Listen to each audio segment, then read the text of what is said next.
supaya jika itu terjadi kamu percaya akan Allah. Singkat kata, Yesus mengajak kita semua, para muridnya, para rasulnya, menerima pewartaan Kristiani, menerima orang yang mewartakan kerajaan Allah. Barang siapa menerima orang yang kuutus, ia menerima aku. Dan itu terjadi juga dalam perayaan Ekaristi. Ekaristi itu mempersatukan para rasul, murid-murid yang mewartakan Kristus, mewartakan kerajaan Allah, mewartakan kabar sukacita itu senantiasa bertekun di dalam doa, memecah roti, dan kita menyebutnya sekarang sebagai Ekaristi. Ibu, Bapak, Saudara sekalian, apa refleksi untuk hari ini? Hari ini kita diajak untuk berefleksi. Sejauh mana Ekaristi yang kita rayakan setiap hari juga mendorong, mentransformasi, mengubah hidup kita menjadi pewarta-pewarta kabar gembira, seperti yang dilakukan oleh para rasul, oleh para murid, oleh kita semua yang juga menjadi pengikut Kristus.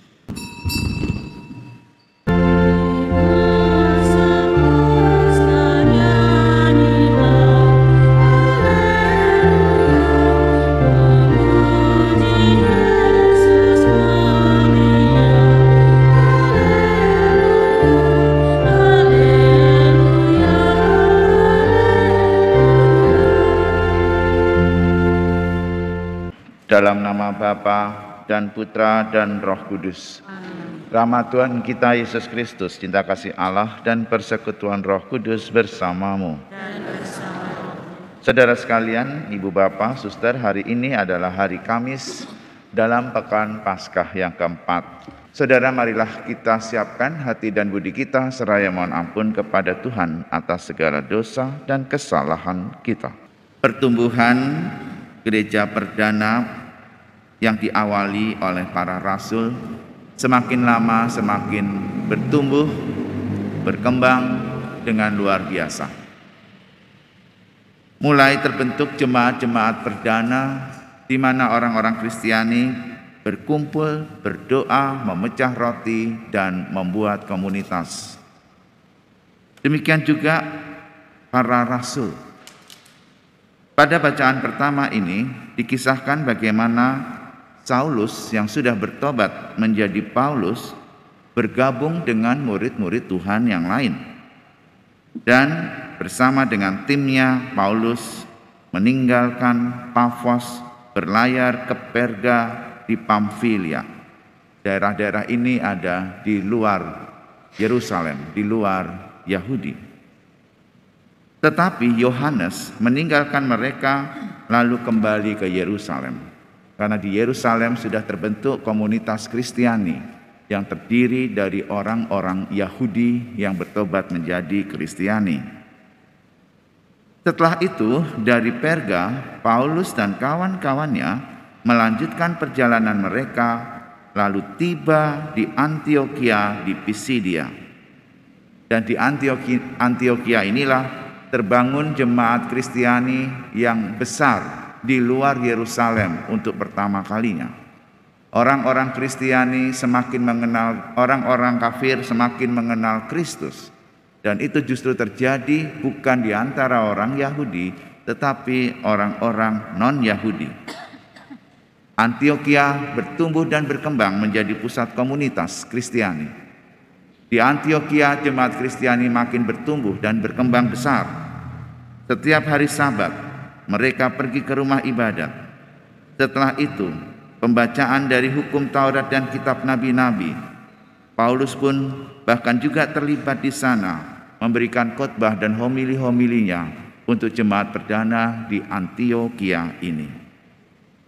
Dalam bacaan pertama dikisahkan bagaimana Paulus mewartakan Kristus yang hidup dan yang bangkit itu. Paulus juga mewartakan bagaimana rencana keselamatan Allah dimulai dari bangsa Israel. Dan bagaimana Allah telah memilih nenek moyang Israel, membuat umat itu menjadi besar, tinggal di Mesir sebagai orang asing, dan 40 tahun lamanya menyertai Israel selama mereka di padang gurun, hingga akhirnya mereka tiba di tanah terjanji Kanaan. Ibu, Bapak, Saudara-saudari sekalian, kita akan melihat bahwa nantinya Antiokhia bukan hanya menjadi pusat jemaat Kristiani di luar Yerusalem yang semakin bertumbuh dan berkembang. Tapi dari sini pula nanti Paulus mewartakan Kristus ke bangsa-bangsa yang lain di seluruh Afrika Utara, di seluruh Italia, di sekitar Kapadokia, Asia Kecil, Asia Barat Daya. Apa yang terjadi dengan para rasul adalah kesatuan membangun dan mewartakan Kristus yang hidup. Kesatuan itu juga dirasakan dalam bacaan Injil. Di dalam bacaan Injil, rasa kesatuan itu dibangun bersama Yesus dalam Ekaristi.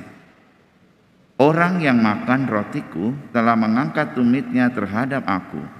Aku mengatakan kepadamu sekarang sebelum hal itu terjadi, supaya jika itu terjadi kamu percaya akan Allah.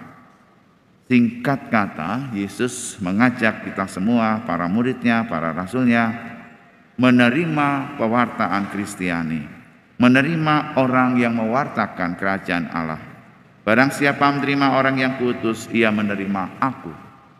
Dan itu terjadi juga dalam perayaan Ekaristi. Ekaristi itu mempersatukan para rasul, murid-murid yang mewartakan Kristus, mewartakan kerajaan Allah, mewartakan kabar sukacita itu senantiasa bertekun di dalam doa, memecah roti, dan kita menyebutnya sekarang sebagai Ekaristi. Ibu, Bapak, Saudara sekalian, apa refleksi untuk hari ini? Hari ini kita diajak untuk berefleksi. Sejauh mana Ekaristi yang kita rayakan setiap hari juga mendorong, mentransformasi, mengubah hidup kita menjadi pewarta-pewarta kabar gembira seperti yang dilakukan oleh para rasul, oleh para murid, oleh kita semua yang juga menjadi pengikut Kristus. Tuhan memberkati. Agunglah misteri iman kita.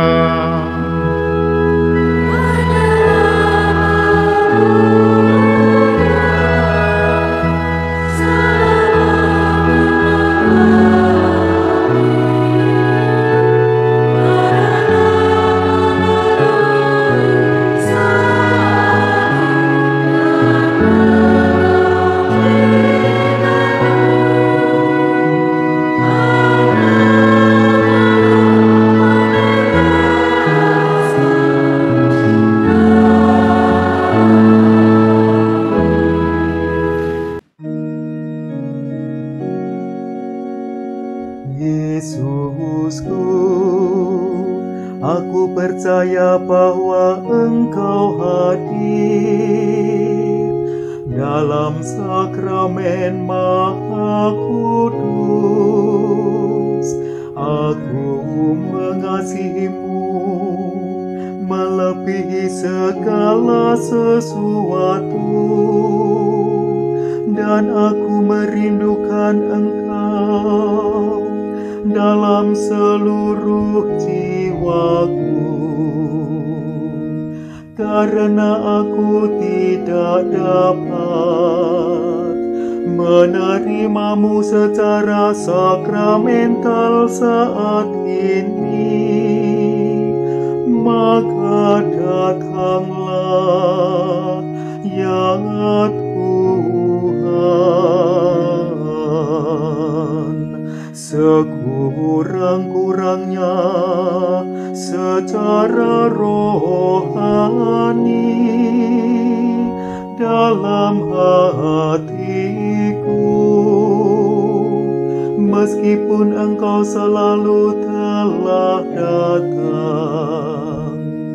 Aku memelukmu dan ingin mempersatukan seluruh diriku seutuhnya denganmu, dan jangan izinkan aku terpisah darimu.